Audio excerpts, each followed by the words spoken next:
we go. So as we got cut off, where did we leave off? We were talking about how you up in North Carolina they had you incarcerated when you were. Breaking up on me, Mike. Yep. What's going on? You were. So we left off where you were incarcerated with North Carolina when you were supposed to appear for South Carolina, and that you had called the way you were incarcerated in North Carolina was that you had called because you thought there was an intruder in your house, which you feel now may have been law enforcement to trigger you to call. And they had came and instead of checking for the intruder, they took you away on absconding. And then they had from there, they actually admitted to you that they knew you were coming and that they were trained on how to handle sovereigns. And then, do you want to continue from there? Yeah.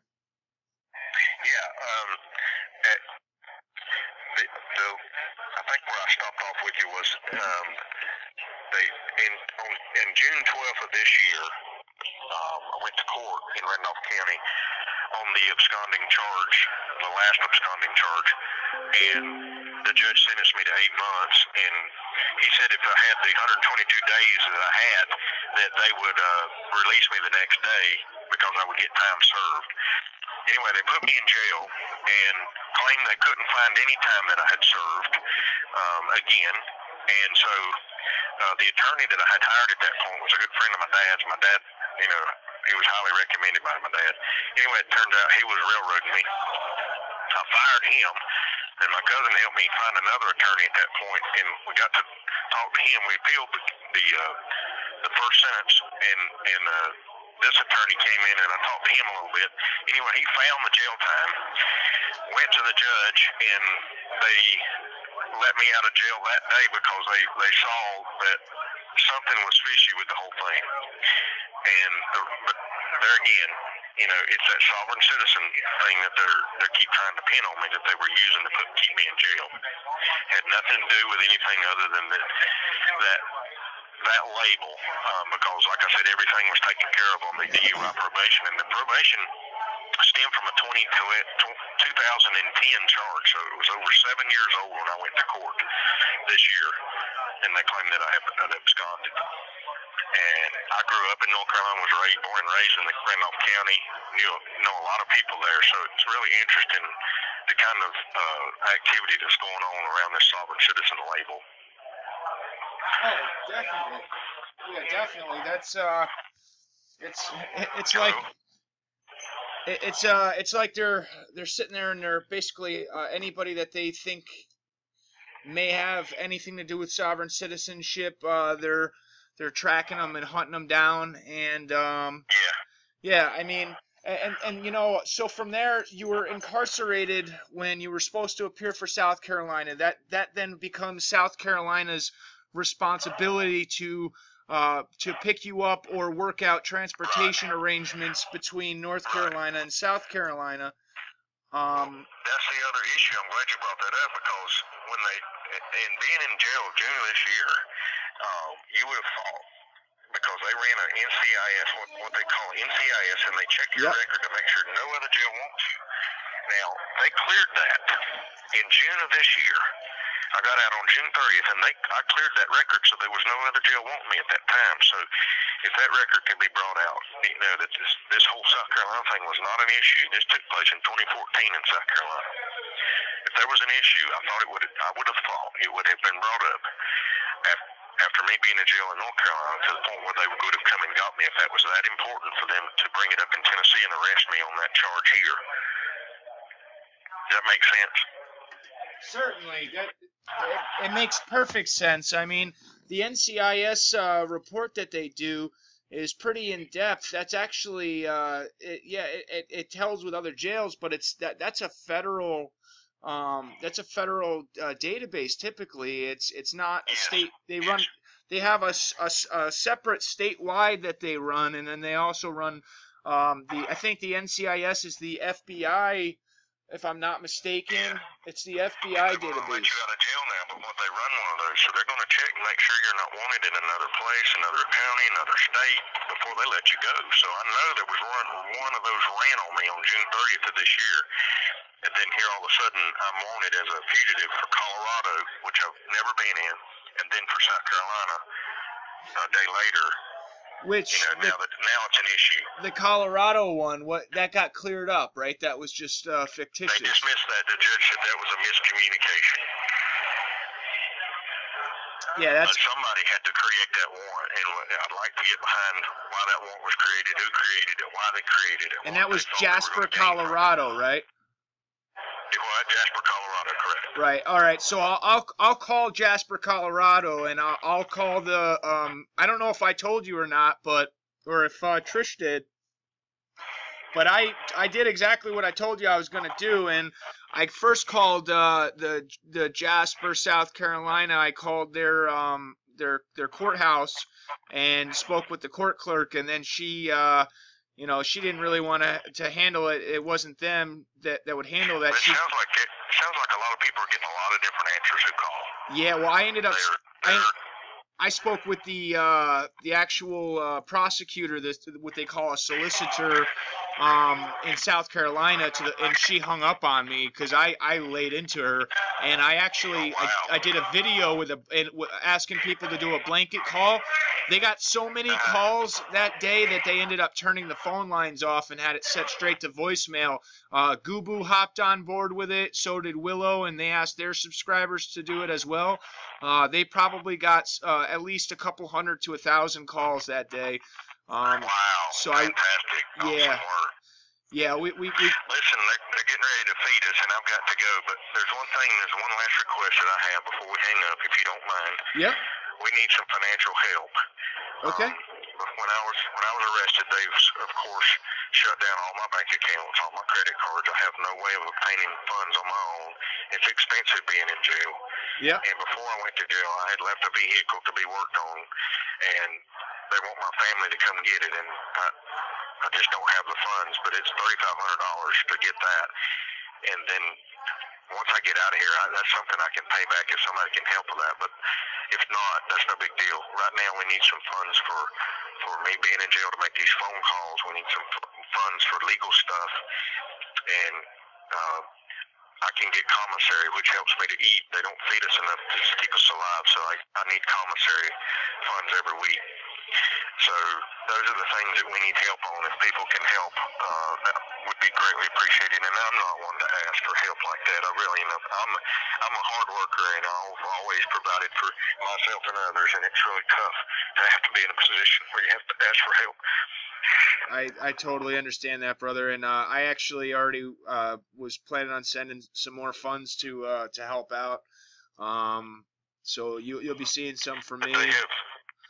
They've stripped me of all my bank accounts. I've lost my home in this whole process. So I mean, literally, I'm at the mercy of a lot of people right now. Definitely. We actually have a new program starting up too. I don't know if Trish told you, but we're basically making a community fund, and the community is going to be voting on how much and where the money goes. That's generated. It's going to be generated through the videos. So we'll also definitely be making a motion to send some money to help you out as well through that. And like I said, on the vehicle, somebody can help out with that, and I can, either pay them back or pay it forward when I get out. I'll be happy to do that. I just don't. My family doesn't have the funds to be able to help me. Like, I was the breadwinner, so it's just tough. I totally get it, brother. And try, keep your head up. We got a big community out here that's here to help, and we're thinking about you and praying for you every day. Well, thank you so much, Mike. I really appreciate everything you guys are doing. There's some awesome people out there in all this. I'm really getting some great news of people reaching out, stepping out, and stepping up to the plate on some stuff, and it's really touching. I'm getting a lot of mail, and I appreciate the mail. if you can put the address on there, I love getting cards. I get them around 3 or 4 in the morning. It helps me start my day off when I can read something from someone who supports me. It just helps to build me up and start me out good. So Yeah, you can put that out there and let people know we can only get cardstock paper white. It can only be written on one side, and the other side has to be the address. And it can be up to 8.5 by 11, but all the way down to a postcard. So, but it has to be plain white.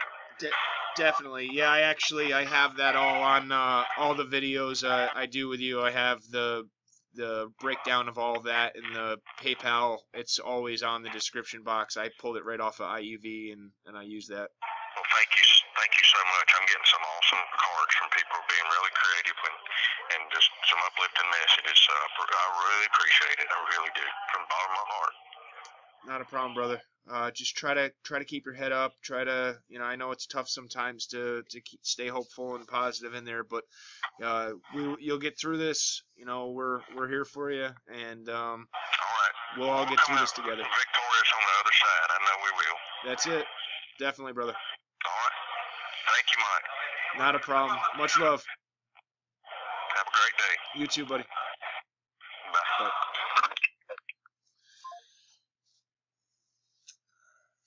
Bye. As you guys can hear, Randy's he's struggling in there. It's not easy, being locked in a cage and stripped of everything, and he really appreciates all the cards that everybody's sending, as you heard from him. He appreciates all the help everybody's done all along, and yeah, we're gonna continue working on tracking down the all this bogus stuff that's gone on with these different legal departments. So the next call I guess I'm gonna be doing will be to Jasper, Colorado, to find out where that fictitious call came from, or not call, but warrant.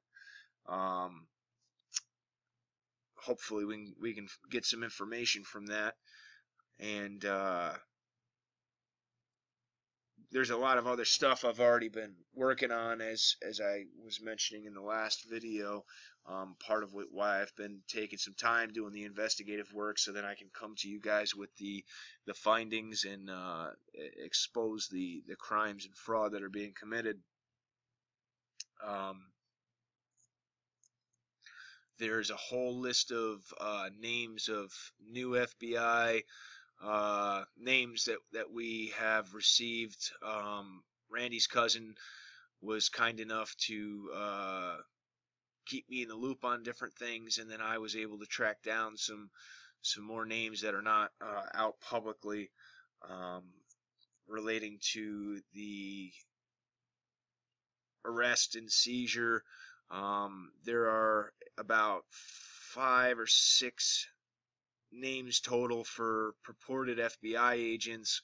I have a feeling when we start to look into them that, as myself and Willow and others have done, Willow's done a phenomenal job looking into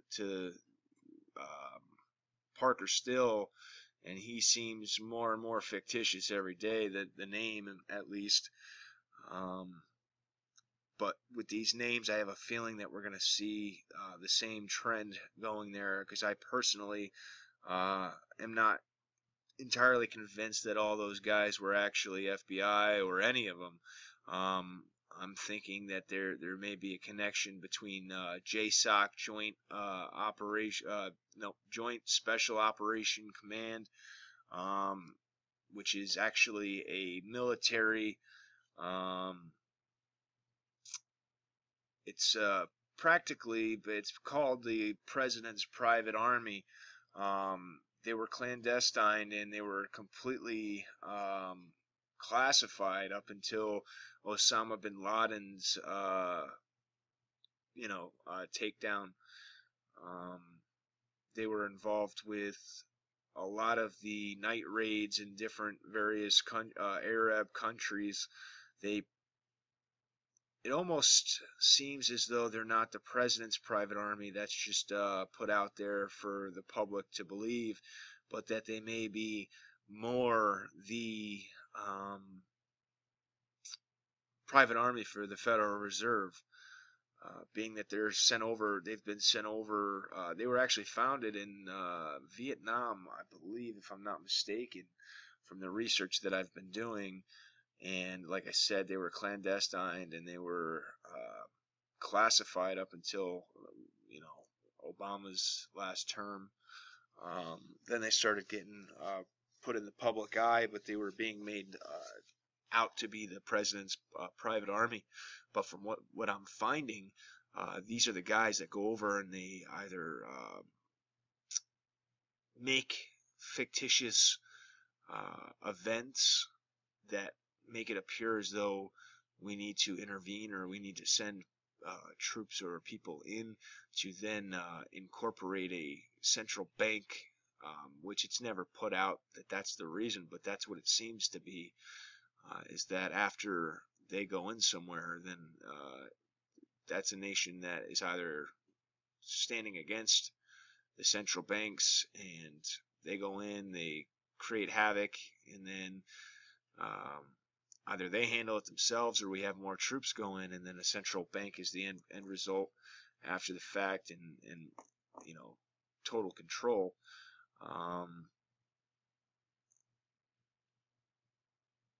But with the purported agents dressed in more civilian-looking or privatized military gear versus being dressed as a typical federal agent would be, I'm really starting to lean towards in the fact that there are some questions about Parkway still, as it is, having a potential been in special forces or military intelligence before becoming an attorney and supposed FBI agent. Then there's a list of some other names, as I said, not just the FBI, but there's some weird similarities, as in the paramedic that showed up that day at Buddy Gregg.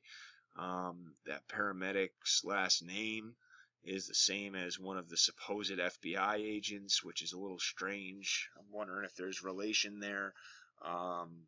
I'll go into a separate video where I'm going to release all of these names so that we can crowdsource information. I'm hoping you guys will be able to find some information just like I have.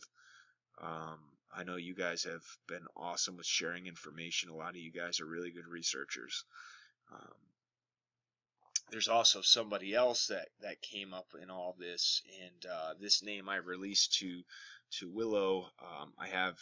That's going to be probably the first one I release because it's very strange what Willow has found and then what I have found regarding this certain individual that he claimed to have been FBI at first. He pretended to be FBI when he contacted Buddy Gregg, and we actually interviewed Buddy Gregg, the sales manager for Buddy Gregg, yesterday or the day before. Myself and Willow, we collaborated on that, and what we found was that this, the sales manager seemed as though he believed that this individual was FBI. Well, on the official record, it's being said that this individual works for USAA, and this certain individual first purported to be FBI to Buddy Gregg, and not Buddy Gregg himself, but the employees of Buddy Gregg, and then he also then turned around and said he worked for USAA. Well, the moral of the story is that, the sales manager from Buddy Gregg still is believing this guy is an FBI agent, which, from what we find, he's not. So technically, it's a crime to impersonate a law enforcement official. So why is this guy not being looked at, in that regard? And that name will be in its own separate video. Like I said, I've got a lot of information to share with you guys, a lot of new findings. And then I actually we ended up getting another new name from FBI in our conversation with Buddy Gregg. And I'll tell you, we have the interview recorded with Buddy Gregg. I have to edit it, and then it'll be released on both of our channels. But the funny thing is the gentleman from Buddy Gregg seemed very uneasy about speaking on the matter at all. He seemed pretty scared, and he was afraid for the business, and at the same time he was concerned for Randy. He, wanted, yeah, and that shows that they care very much about their customers. So I would take that as Buddy Gregg Motorhomes as being a stand-up company. The fact that they care about their customers' well-being, and you'll hear that in the conversation. But they haven't been asked to be a witness. They haven't been able to get any information from the FBI or anywhere else regarding the whole matter that took place at their facility, at their business, which is very peculiar and unusual. And typically, being that they seized the RV and that Randall bought the RV from Buddy Gregg, supposedly with the money that was as a relation to these supposed crimes, then officials from Buddy Gregg would be asked to be to be witnesses, and that's not happening at all. So there's a lot of inconsistencies happening. The gentleman that we spoke with from Buddy Gregg went as far as saying, that we needed to speak with the FBI on the matter, that he didn't feel comfortable talking about it, and he said, good luck with it, being that he's 6 miles from the FBI office there, and he hasn't been able to find out a thing. He didn't even know that Randall was charged and actually is, in jail and was arrested altogether. He knew that there was an issue that day, but and this guy dealt with it directly. He had no idea that there were formal charges actually brought up. And another piece of important findings in all of this is that somebody had impersonated Randall Beane when they had called. They called before Randy was even arrested, and they impersonated to be him and told Buddy Gregg. They left a message with Buddy Gregg that they wanted to cancel the order and refund the money back to the account. Now, nobody has any way of telling who this was, but I'm thinking it was the specific individual that purported to be FBI and worked for USAA. They had pretended to be and impersonated Randall Beane and said they wanted to cancel the order and return the money in a message they left. And then when Buddy Gregg called Randall back, Randall said, "No, I didn't call you. I did not, okay for the transaction to be canceled." And from what it appears, it was being done so that the money could be taken back by USAA and then possibly the Fed. So there's some very strange things that I'm finding. I've got a lot of information to share with you guys in my investigations. You guys got a lot of new information that's going to be coming your way, and I've been really working hard. You're going to see a lot of videos coming out over the next week or two. I've been doing all the groundwork, the legwork, so I can get everything then deciphered and be able to give it to you clearly and concisely. So for those of you that are able to, as you heard, Randall could use any help that's available, whether it be anything you can do to help them with phone time, or being able to get extra food, being that they don't really feed them properly, or if you're not able to do anything like that, then simply just writing him a card to make his day a little bit better and let him know that people care. Any of you that are going to be able to investigate these names I'm going to release to you, that can also be a way of helping Randall. The more information that we get and decipher from all of this, the better off we're going to be.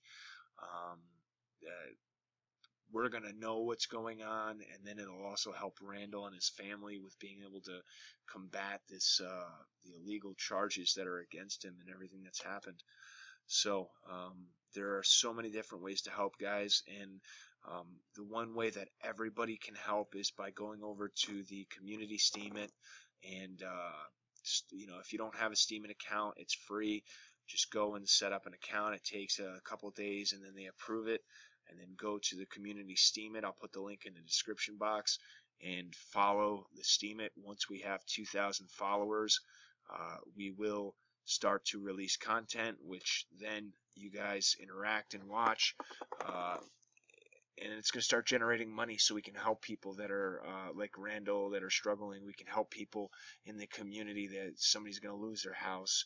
We can help them when they're going to lose their power, or their dog's sick, or their kid has a serious medical issue, things like that, where we can do some real good for people. There's so many different ways we can all help each other and come together and bring positivity. I love each and every one of you guys. Thank you so much. And if you haven't already subscribed to this channel, do so now. This is the main channel for now until the strikes are removed. And then I'll start using the other channel with this channel. I'm going to have to utilize both. I'm going to set up a new backup channel just in case I get attacked. I got to get this one going first, though. But anyway, much love to you guys. God bless you. If you like what I'm doing, give me a like. If you haven't already subscribed, do so now, because we're just getting started. There's a lot of information to share. Most importantly, share this information, get it out. And leave me your thoughts and your questions in the comment section below. I'm so excited about getting the community channel up and running and being able to do all the things we can to help each other and growing as a community.